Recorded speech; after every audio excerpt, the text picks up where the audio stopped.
بسم الله الرحمن الرحيم الحمد لله رب العالمين يا رب لك الحمد كما ينبغي لجلال وجهك وعظيم سلطانك رب يسر ولا تعسر وتمم بالخير يا فتاح بك نستعين اللهم صل على سيدنا محمد وعلى آل محمد كلما ذكروا الذاكرون وصل وسلم وزد وبارك على سيدنا محمد وعلى آل سيدنا محمد كلما غفل عن ذكره الغافلون جزا الله عنا محمدا صلى الله عليه وسلم بما هو أهله. Salam alaikum wa rahmatullahi wa barakatuh. On est ce soir dans la continuité de nos assises de lecture du livre Mabadi ou Ta'amuli ma'a Sunnati Nabawiyya du Cheikh Sayyid Abdul Majid Al-Ghawri, Hafizahullah Ta'ala. On arrive à la fin du livre. Il nous reste, je pense, deux ou trois assises avant de pouvoir le terminer. Et la semaine dernière, on était arrivé dans le livre au chapitre sur Tariq al-Ta'amuli ma'a Sunnati Nabawiyya fi Majal ad-Da'wati ila Allah, sur la façon d'interagir, la façon de laquelle bénéficier de la sunna du prophète Mohammed sallallahu alayhi wa sallam dans le domaine de la da'wa ila Allah. Donc pour celui qui fait l'appel au din d'Allah subhanahu wa ta'ala. Et on avait vu qu'il était capital et important pour le musulman d'avoir un wird, un programme de lecture de hadith de la sunna du prophète sallallahu alayhi wa sallam, tout comme il faut que le musulman ait un wird de Coran quotidien. C'est-à-dire que tous les jours, le musulman il doit lire le Coran, il doit avoir un rapport avec le livre d'Allah subhanahu wa ta'ala. Car le livre d'Allah subhanahu wa ta'ala, c'est notre manhaj, c'est notre lumière, c'est la voie qui nous est tracée. Et Allah, de la même façon que, comme on a vu, l'wahi, sa révélation, comprend le Coran. De la même façon, la sunna est une révélation de la part d'Allah, cette fois-ci par le biais du prophète sallam, reformulée par le prophète sallam. La sunna est une révélation dont les enseignements sont formulés par le prophète sallam, mais il est inspiré en cela par Allah subhanahu wa ta'ala, tandis que le Coran est une révélation d'Allah subhanahu wa ta'ala dont les sens, les mots et les formulations précises sont préservés et viennent directement d'Allah subhanahu wa ta'ala. Donc il est important pour tout musulman d'avoir un programme quotidien de lecture, le plus souvent du Coran, de la Sunna, pour avoir une attache forte avec Allah subhanahu wa ta'ala, et avec son messager, et savoir ce que Allah subhanahu wa ta'ala et son messager veulent de nous. Et on avait vu que il y avait différents types de livres de hadith, et que parmi les types de hadith dont il est important d'avoir une lecture euh, perpétuelle, une lecture courante, c'est les livres qui sont dits mujarrada anil asanid, donc dépourvus de asanid. Dans les livres de hadith, il y a deux types de livres. Il y a les livres classiques, par exemple Sahih Bukhari, Sunan Abi Daoud, euh, le livre de Al-Khatib al-Baghdadi, etc., où les chaînes de transmission sont citées. L'auteur va citer ces chaînes de transmission pour chaque hadith. حدثنا عن سفيان حدثنا عن وكيع, etc., jusqu'au prophète sallallahu alayhi wa sallam, jusqu'au sahabi. Et puis, par la suite, après la période de Tadwin, après l'âge d'or de la mise à l'écrit et de la compilation des hadiths dans des ouvrages, on est passé à un style d'écriture dans la compilation de hadiths où les gens, où les ulama n'évoquaient plus les chaînes de transmission, mais évoquaient directement le hadith et renvoyaient vers des ouvrages, des ummahat, des ouvrages mères, pour le détail de la chaîne de transmission. Par exemple, dans le hadith, quand on va citer directement le hadith dans ce genre de livre, on peut dire directement le prophète sallallahu alayhi wa sallam a dit, par exemple, Bada'ul Islam ghariba, وسيعود غريبا كما بدأ. L'islam a commencé étrange et reviendra étrange comme il a commencé. Fatouba lil Gharaba, donc bonne nouvelle aux étrangers. Et directement, l'auteur va renvoyer ben, voir dans telle compilation, dans telle compilation. Donc, ça, c'est ce qu'on appelle les ouvrages mujarrada anil asanid, dénués, dépourvus de chaîne de transmission. On avait vu que il y avait des ouvrages qui étaient importants de lire dans le domaine des hadith, les ad'iya et les adhkar, comme le livre de l'imam Yahya al-Nawawi, Yahya ibn Sharaf al-Nawawi, Cheikh l'Islam, ou bien encore Ahmad ibn Taymiyyah, Cheikh l'Islam également. Et là, on avait vu qu'il y avait des livres comme Riyad al-Salihin, enfin, Wail al-A'mal, dans l'encouragement à accomplir des bonnes actions. Il y avait également des livres comme Al-Targhib wa Tarhib, ou Al-Muntaqa min Ahadith al-Targhib, du Cheikh al-Qardawi. Il y a également des livres écrits sur les ahadith al-ahkam, les ahadith euh, qui sont une source dans le fiqh, donc qui réunissent les compilations de hadiths, qui réunissent les hadiths qui sont des dalils dans le fiqh, comme Umdatul Ahkam de l'imam Abdel Ghani al-Maqdisi, ou comme Al-Ilmam fil Ahkam de l'imam Ibn Daqiq al-Aid, comme encore Bulugh al-Maram de l'imam Ibn Hajar al-Asqalani. Donc ça, c'était quelques exemples de livres de, de hadiths, des compilations de hadiths dépourvus de chaînes de transmission. Donc, il est facile, dont la lecture est beaucoup plus facile que la lecture de longues chaînes de transmission. Et donc, on va voir la seconde partie de ce chapitre, qui est Al-i'tina bi qira'ati kutub al-ahadith al-musnada. Sur l'importance de lire les livres de hadith qui ont cette fois-ci des chaînes de transmission. ثم يقرأ من كتب هذا النوع التي تروى فيها الأحاديث بالأسانيد وهي أولا الموطأ للإمام مالك بن أنس فإنه أيسر لاختصاره وقصر أسانيده وحسن انتقاء أحاديثه. Donc il dit, l'auteur, Hafizahullah, que ensuite, après que le musulman ait porté une grande attention sur le fait de lire les livres de hadith dénués de chaîne de transmission, après cela, il se doit de monter d'un niveau, d'un degré, et de lire fréquemment les livres de hadith qui ont des chaînes de transmission et dans lesquels les hadiths sont rapportés avec leur chaîne ininterrompue jusqu'au prophète sallallahu alayhi wa sallam. Et premièrement, il cite le livre Al-Muwatta de l'imam Malik ibn Anas, imam Darul Hijra, radiallahu ta'ala anhu wa jazahu Allahu anil muslimin, qui est décédé en l'an 179 Hijri, car c'est parmi les ouvrages de- parmi les ouvrages mères des compilations de hadith classiques, il est considéré comme l'un des plus faciles de par le fait qu'il n'est pas très grand, il n'est pas très... il est un peu résumé. Il n'y a pas énormément de hadiths comme on va voir dans Sunan Abu Daoud ou comme on va voir dans Sahih Bukhari ou Sahih Muslim, etc. Et ces chaînes de transmission sont très courtes, car l'imam Malik, il a des chaînes de transmission très courtes, des fois avec seulement trois personnes, entre lui et le prophète Mohammed sallallahu alayhi wa sallam. Et وحسن انتقاء حديثه. Et pourquoi également, en numéro un, le Muwatta d'Imam Malik, car l'imam Malik, dans ce Muwatta, il a fait un travail magnifique de choisir des hadiths. Il y a un fiqh derrière cela, il y a une grande sagesse dans le choix des hadiths et dans la façon dont il les a classifiés.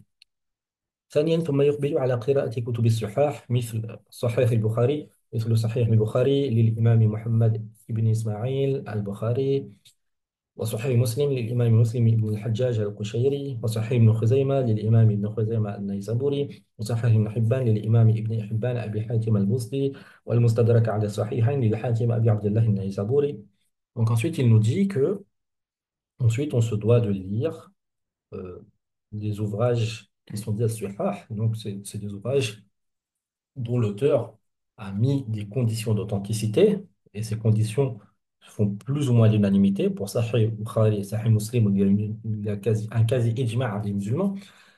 Et après, il y a d'autres ouvrages comme Sahih Ibn Khuzayma, donc l'imam Bukhari, qu'on a cité en premier, qui est décédé en 266 Hijri. L'imam Muslim Ibn al-Hajjaj al-Qushayri, auteur du Sahih Muslim, qui est décédé en 261 Hijri. Donc l'imam Bukhari 256 Hijri et l'imam Muslim 261 Hijri. Et Sahih Ibn Khuzayma, de l'imam Ibn Khuzayma al-Naysaburi, lui aussi de Nisapur, la grande ville, le centre de ilm qu'il y a en Perse et qu'Allah le ramène à l'islam et à la wal Jama'a, qui est l'imam Ibn Khuzayma qui a écrit son Sahih, mais dont les conditions sont ont beaucoup moins l'unanimité que Sahih Bukhari et Sahih Muslim, lui décédé en 321 Hijri. Il y a ensuite l'imam Ibn Hibban, Abu Hatim al-Busti, décédé en 354 Hijri. Lui aussi, son livre ne fait pas l'unanimité au sujet des conditions de Sihha. Quand on dit ne fait pas l'unanimité, c'est-à-dire que ce n'est pas acquis que tous les hadiths qui soient dedans soient sahih. Ensuite, il y a Al-Mustadrak al-Sahihain de l'imam Al-Hakim Abi Abdullah al-Nisaburi. C'est du Nisabur encore, qui est décédé en 405 Hijri. Tous ces livres qu'on va citer, on verra bien sûr le détail de la méthodologie de leurs auteurs dans notre cours de Manahijul Muhaddithin, où on analysera la méthodologie de chacun des grands imams du hadith. أما الذي لا تسعفه الهمة والوقت على قراءة هذا الكتب فيمكن له قراءة مختصراتها مثل التجريد الصريح لأحمد ابن أحمد الشرجي الزبيدي. Donc ensuite, le Cheikh Saïd Abdelmajid Al-Ghori nous dit que pour ceux dont la motivation, pour ceux qui n'ont pas assez de motivation et de temps aussi pour lire ces ouvrages, qui sont assez longs, on va dire, euh, qui font des fois plusieurs tomes, alors il peut lire, cette personne-là pourra se contenter de lire les Mukhtasarat, les résumés de ces livres. Parce que il y a des savants postérieurs qui sont venus après ces grands auteurs et qui ont fait des résumés de ces livres, comme les résumés de Sahih Bukhari, les résumés de Sahih Muslim. Et jusqu'à nos jours, il y a des savants contemporains qui font des résumés et qui, c'est pas une tâche facile parce que lors de leur résumé, ils doivent garder aussi le style de l'auteur dans le choix des hadiths. Ils ne doivent pas supprimer tel ou tel hadith de façon, de façon anarchique, de façon à ce qu'on perd l'objectif de l'auteur dans sa classification des hadiths et dans l'ordre de ses chapitres, etc. Donc, il y a comme résumé célèbre de Sahih al-Bukhari, il y a At-Tajrid al-Sarih de l'imam Ahmad ibn Ahmad al-Sharji al-Zabidi, qui est le résumé de Sahih al-Bukhari. حذفت منه المكررات والمعلقات والأسانيد. Dans ce résumé, il a été supprimé al-mukarrarat, donc les hadiths qui sont répétés. Dans Sahih Bukhari, dans les autres livres de hadith, il y a souvent des hadiths qui sont répétés. Pourquoi ils sont répétés? Car des fois, c'est euh, avec des variantes au niveau des mots, des légères variantes au niveau des mots, ou des fois, euh, il est apporté une partie du hadith dans un tel chapitre, une autre partie du hadith dans un tel chapitre. Et pourquoi cela? Pourquoi ces répétitions aussi? Car des fois, l'imam va vouloir utiliser le hadith comme un dalil et il va l'utiliser dans un dalil dans tel chapitre, il va le réutiliser comme dalil dans un autre chapitre. Et des fois, il va le citer deux fois, mais avec des chaînes de transmission différentes. Donc, il y a une sagesse dans la répétition des hadiths. Donc, dans ce résumé de Sahih al-Bukhari, les répétitions ont été supprimées. Al-Mu'allaqat, donc les hadiths qui sont cités, que l'imam Bukhari il va citer sans les chaînes de transmission. Euh, on verra cela en détail quand on étudiera le Minhaj de l'imam Bukhari. Ces mu'allaqat sont supprimés, également les asanides sont supprimés. C'est-à-dire que, là, ça revient un peu de mu'allaqat, mais les hadiths sont cités mu'allaq, c'est-à-dire directement le prophète sallam il l'a dit, mais les hadiths qui sont cités comme ça dans le Tajrid, c'est les hadiths qui ont une chaîne de transmission. Quant aux hadiths qui ont été cités comme ça par l'imam Bukhari dans son Sahih, ceux-là ne sont pas cités dans le Tajrid. Ensuite, il y a le Mukhtasar Sahih Muslim de l'imam Zakiuddin al-Mundiri, donc cette fois-ci qui a un résumé de Sahih de l'imam Muslim. ثم يتدرج على كتب السنن. Donc après cela, le, le, le da'i, il devra lire les livres, les kutub sunan, les livres de hadith qui sont liés à sunan. Il ici une petite parenthèse. On peut, ça peut être contestable qu'il ait placé des ouvrages comme Sahih al-Hibban, Mustadrak, qui ne font pas forcément l'unanimité absolue, qui ne sont pas une priorité entre guillemets de lecture, sauf pour les spécialisations sur hadith. Ce n'est pas une priorité de lecture pour le simple musulman, le simple da'i ou le simple talibul ilm. Il est peut-être préférable des fois de lire des livres comme Sunan Tirmizi, Sunan Abu Dawud qu'il va citer, avant de lire par exemple Mustadrak ala Sahihin de l'imam al-Hakim. Donc là ici, ça ne fait pas forcément l'unanimité ce que le classement de Cheikh Sayyid Abdul Majid al-Ghawri. Donc il nous dit, euh, après cela, donc le da'i, il va lire les livres de Sunan, donc c'est les livres de hadith qui sont classifiés d'une façon, dans un ordre de livres de fiqh. C'est les hadiths qui vont surtout s'intéresser au fiqh. Il y a Sunan Abi Daoud, de l'imam Abu Daoud al-Sulayman ibn al-Ash'ath al-Sijistani. Sunan al-Tirmidhi de l'imam Abu Isa Muhammad ibn Isa al-Tirmidhi, Sunan al-Nasa'i de l'imam Ahmad ibn Shu'aib al-Nasa'i, Sunan ibn Majah de l'imam Ibn Majah al-Qazwini, Sunan al-Darimi de l'imam Abi Muhammad Abdullah al-Darimi. Il y a d'autres livres qui également ont été rédigés euh, euh, dans un but de réunir un petit peu tous les hadiths de ces ouvrages-là. C'est-à-dire, c'est des compilations qui ont été faites pour réunir des hadiths d'un peu de tous les ouvrages qu'on a cités. Parmi ceux-là, il y a Jami' al-Usul fi Ahadith al-Rasul de l'imam Ibn Athir al-Jazari, الذي جمع فيه أحاديث الأصول الخمسة ما عدا سنن ابن ماجه وجعل الموطأ بدلا منهم. Donc, par exemple, dans Jami' al-Usul, في الأحاديث الرسول, l'imam Ibn Athir, il a pris tous les hadiths de Bukhari, Muslim, Sahih Bukhari, Sahih Muslim, Sunan Abu Dawud, Sunan al-Tirmidhi, Sunan al-Nasa'i. Et il n'a pas pris Sunan Ibn Majah, il a remplacé par le Muwatta et il a compilé tout ça dans son livre, qu'il a appelé Jami' al-Usul. Donc c'est pour ça qu'il dit Jami', c'est la somme des fondements au sujet des hadiths de Rasul sallallahu alayhi wa sallam.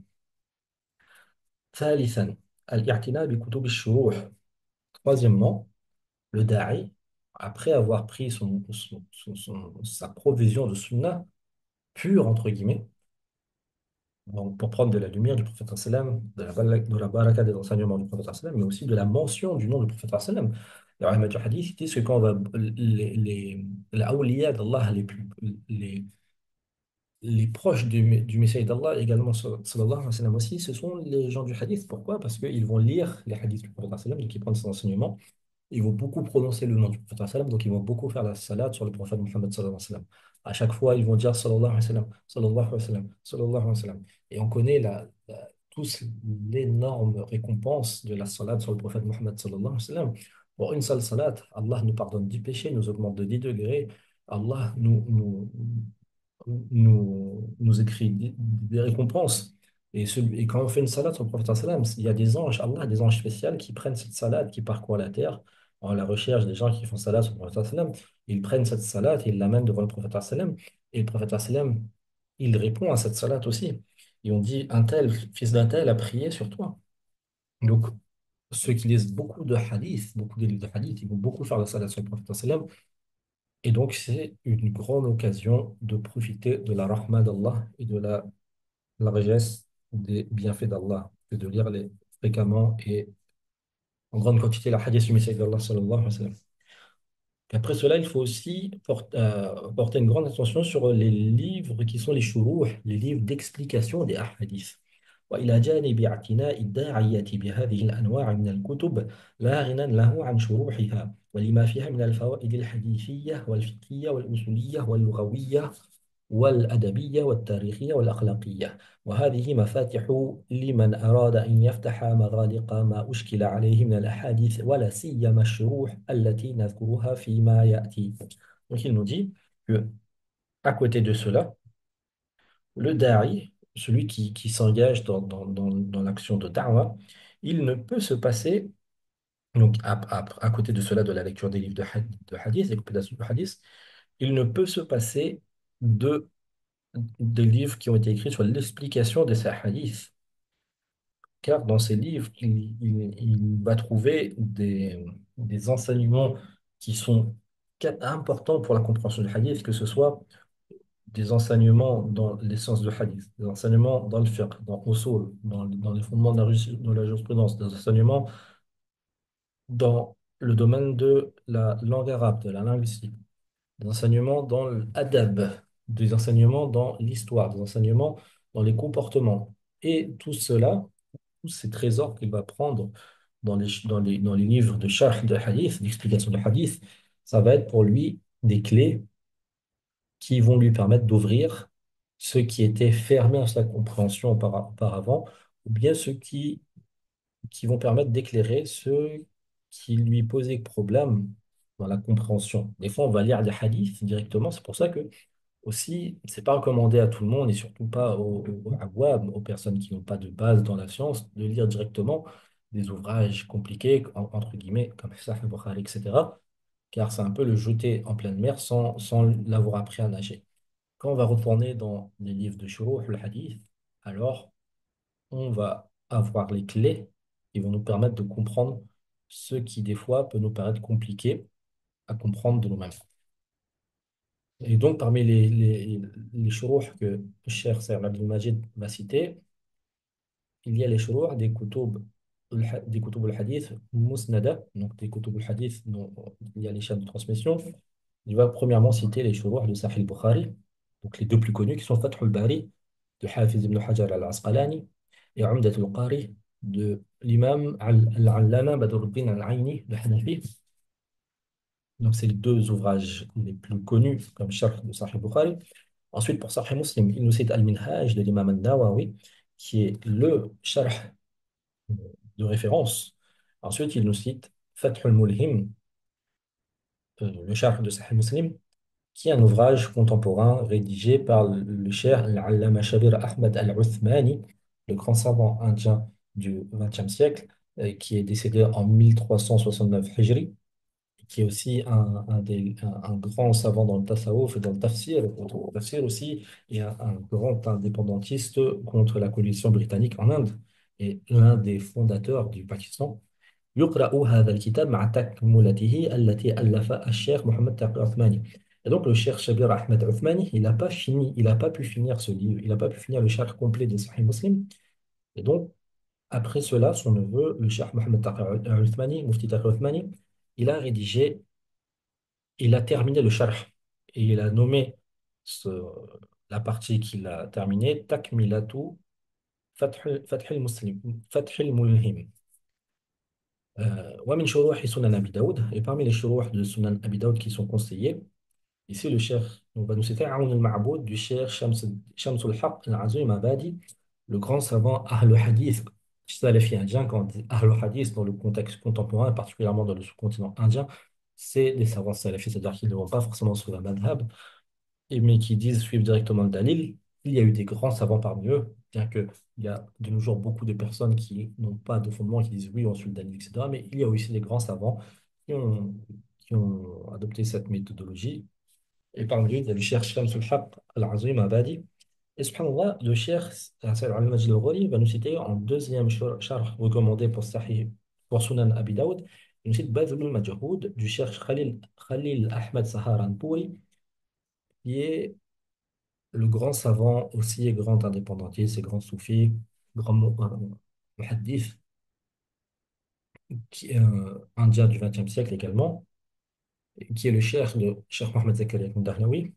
Et ces deux ouvrages sont un peu des réponses l'un à l'autre. Aoud al-Ma'boud, les deux, le cheikh Azim Abadi et Sahar al-Fouri, ils étaient contemporains et ils ne suivaient pas forcément le même manhaj dans le fiqh.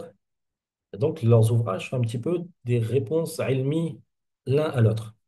Donc, dans Badlul Majhoud, le Cheikh Sarhan Fouri va beaucoup mettre en avant les dalils qui sont utilisés par les gens des madhahib, particulièrement le Hanafi, en réponse au Cheikh Shamsul Haq Al-Azim Abadi et à ses semblables qui, eux, disent, qui, eux, des fois, prétendent réfuter un petit peu les gens des madhahib. Mais dans tous les cas, il y a d'énormes profit à la lecture de ces livres pour les Tullab al-Ilm et beaucoup de perles de ilm. Ensuite, il va nous citer les shuruh recommandés pour Sunan al-Tirmidhi. Premièrement, il cite Arilatul Ahwadi de l'imam Abu Bakr ibn Arabi, le grand savant andalou, maliki. Et ensuite, il va nous citer Tuhfatul Ahwadi du Cheikh Abdurrahman al-Mubarakfuri, qui lui est un contemporain décédé en 1353 Hijri, qui est lui aussi un savant indien de l'école d'Ahl al-Hadith Salafi. Et on pourrait citer également le charh de l'imam Anwar Shah Kashmiri. Parmi les sunan, parmi les shuruh recommandés pour Sunan al-Nasa'i al-Sughra, il y a Zahr al-Ruba ala al-Mushtaba du Hafiz Jalaluddin al-Suyuti, donc le grand imam al-Suyuti, qui est un charh euh, sur Sunan al-Nasa'i. وذخيرة العقبة في شرح المجتبى du Cheikh Mohammed ibn Ali ibn Adam al-Éthiopie al-Walawi. Donc le grand savant éthiopien établi à Mecca qui est décédé, je crois, en 2019 ou 2020, rahimahullah ta'ala, si je ne me trompe pas, qui a écrit ce charh qui fait plus de 20 ou 30 volumes. Enfin, c'est, subhanallah, beaucoup de fawaïd dans ce charh. Il y a également parmi les chourouh de Sunan Ibn Majah qui sont recommandés Injah al-Haja du Cheikh Mohamed Ali Janbaz et Ihta al-Dibaja du Cheikh Swafa al-Dawi Ahmad al-Adawi. Parmi les chourouh du Muwatta de l'imam Malik qui sont recommandés par le Cheikh Saïd Abdul Majid al-Ghawri, il y a Tamhid lima fi al-Muwatta min al-Ma'ani wal-Asanid de l'imam Ibn Abd al-Barr al-Qurtubi, Tamhid, le Sharh fleuve de Muwatta. Et ensuite, il y a Awjazul Masalik du Cheikh Mohamed Zakaria al-Kandahalawi, donc le cheikh contemporain dont on a parlé la semaine dernière. Et ensuite, il va nous parler des chourouh, des livres de hadith sans asanid. Donc, comme on a vu précédemment, il va commencer par les chourouh de Riyad al-Salihin. Donc, il nous cite ici, comme charh recommandé pour Riyad al-Salihin, le charh de Riyad al-Salihin par le cheikh Mohamed ibn Salih al-Uthaymin, rahimahullah ta'ala. C'est un charh très moufid.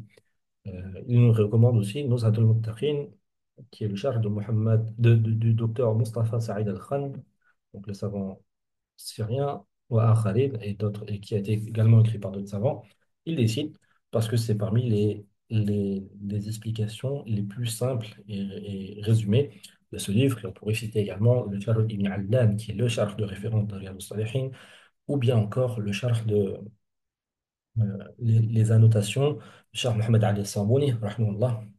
Ensuite, il va citer les shuruh de Bulugh al-Maram, donc Bulugh al-Maram, qui est le livre rédigé par Imam Ibn Hajar al-Asqalani, où il va ramener des hadiths qui sont des preuves dans le fiqh. Imam Ibn Hajar qui était shafi'i, qui sont des preuves dans le fiqh, et où il ramène des hadiths sans les asanides. Donc, premièrement, il y a Subul Salam du cheikh Al-Amir Mohammed ibn Ismail al-San'ani, donc le grand savant yéménite qui ne suit pas forcément un madhab, à préciser, mais il y a énormément de favoris dans ce livre. Ensuite, il cite le livre I'lam al-Anam du Cheikh Nuruddin Aitar, qui est un sharh très moufid, euh, particulièrement dans les subtilités de la science du hadith. Et dans ce sharh, la particularité est que le Cheikh Nuruddin Aitar, il va aussi faire un sharh, bien que ce soit un livre des Adillah, des Shafi'i, il va un petit peu rapporter les avis des quatre écoles au sujet de chaque mas'ala. On va discuter un petit peu comment on peut utiliser ce dalil, etc. وغير ذلك شروح كثيرة لكتب الحديث اكتفينا هنا بذكر ما هو الأهم والأنفع منها للداعية فينبغي له أن يرجع إلى هذه الشروح إذا استعصى عليه فهم أحاديث تلك الكتب. Donc ensuite, le cheikh Sayyid Abdul Majid nous dit que il y a beaucoup d'autres shuruh de hadith, shuruh des livres de hadith, mais on s'est suffi d'évoquer cela du fait qu'ils font partie des plus importants et des plus bénéfiques pour le da'i. Et donc, il incombe pour le da'i, pour celui qui veut faire da'wa, de revenir à ses shuruh, à ses ouvrages d'explication, lorsque quelque chose lui est compliqué à comprendre dans les hadiths, dans les livres, les compilations qui ont été citées précédemment.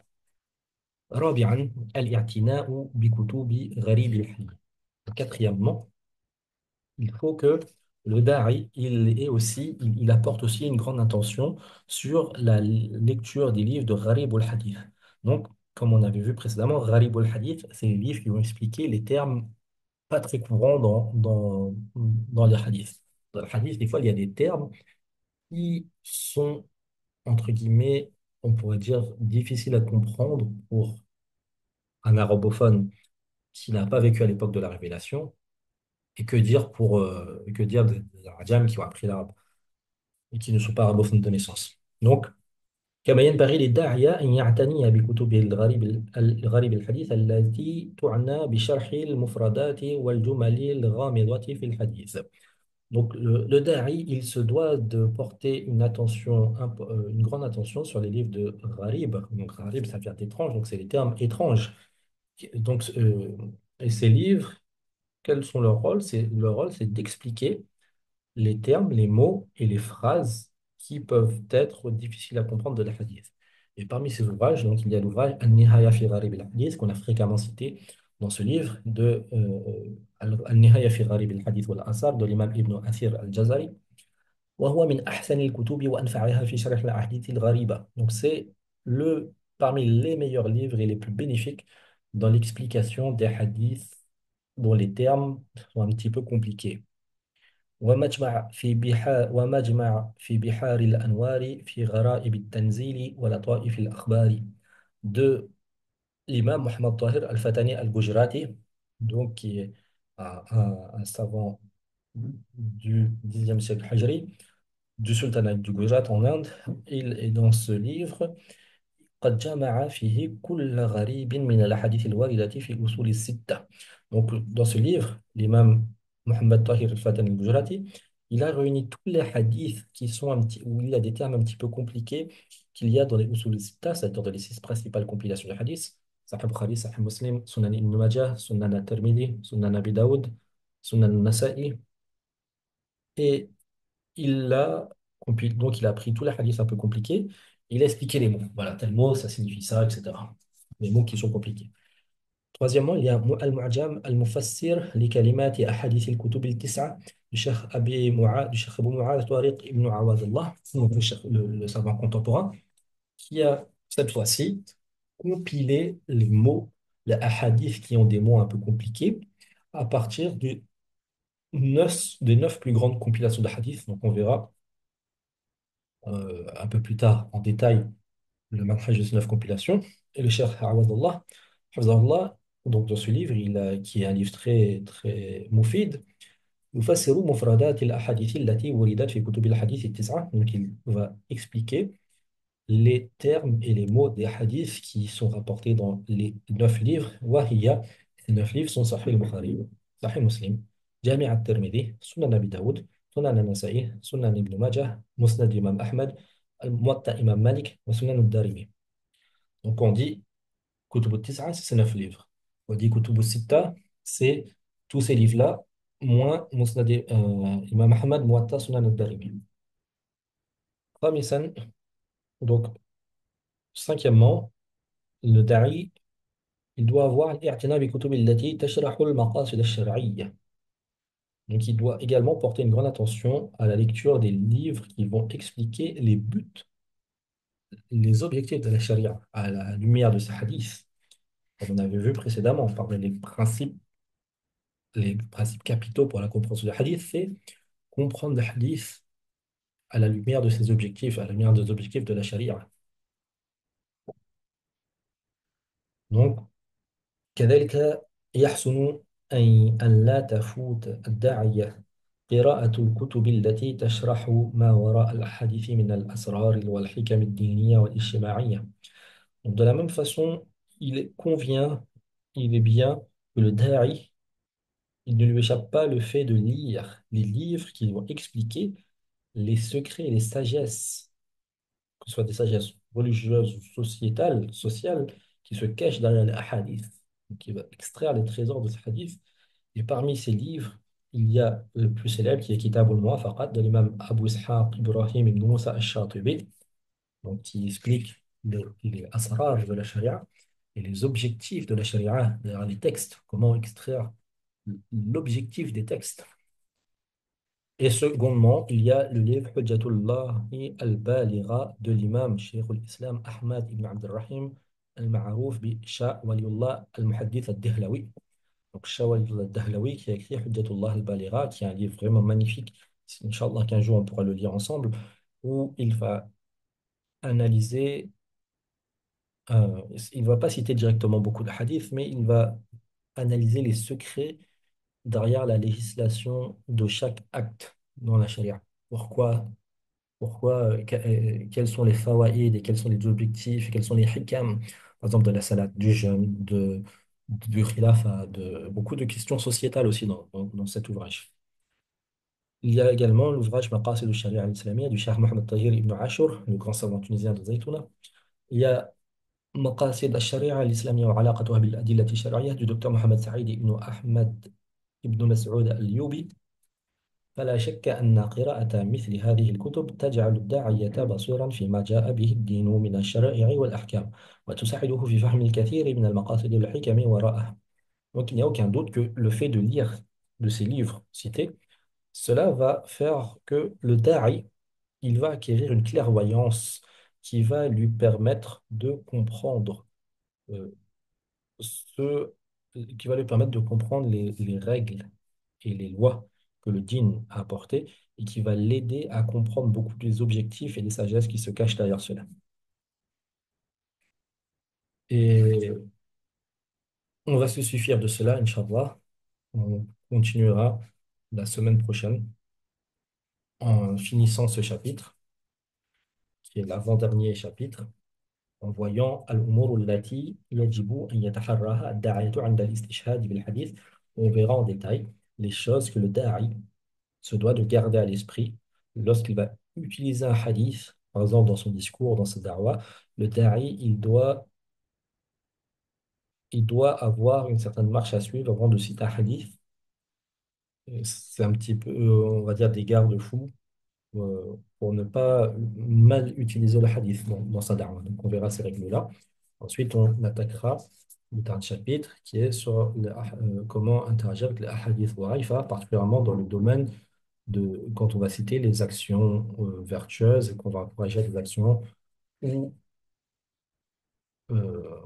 à contrario, quand on va chercher à décourager les mauvaises actions. Comme on a vu, il est permis d'être un petit peu plus relax sur les chaînes de transmission dans ce domaine-là. On verra quelles sont les conditions. On va s'arrêter là, Inch'Allah, pour aujourd'hui. Sallallahu ala sayyidina Muhammadin wa ala alihi wa sahbihi ajma'in. Et comme d'habitude, on profite de ces assises bénies pour demander à Allah subhanahu wa ta'ala euh, de secourir l'islam, de secourir les musulmans, particulièrement nos frères en Palestine, nos frères au Yémen, au Soudan, nos frères au Cachemire, nos frères au Cham, nos frères en Syrie, nos frères en Irak, en Afrique, partout dans le monde, les opprimés, les malades. On demande à Allah de dissiper les peines et les soucis, de nourrir ceux qui sont affamés, de protéger ceux qui ont peur et ceux qui n'ont plus de toit, ceux qui sont chassés de chez eux. On demande à Allah d'accorder à tout musulman et toute musulmane العافية والسلامة في الدين والدنيا وصلى اللهم على سيدنا محمد وعلى آله وصحبه أجمعين سبحان ربك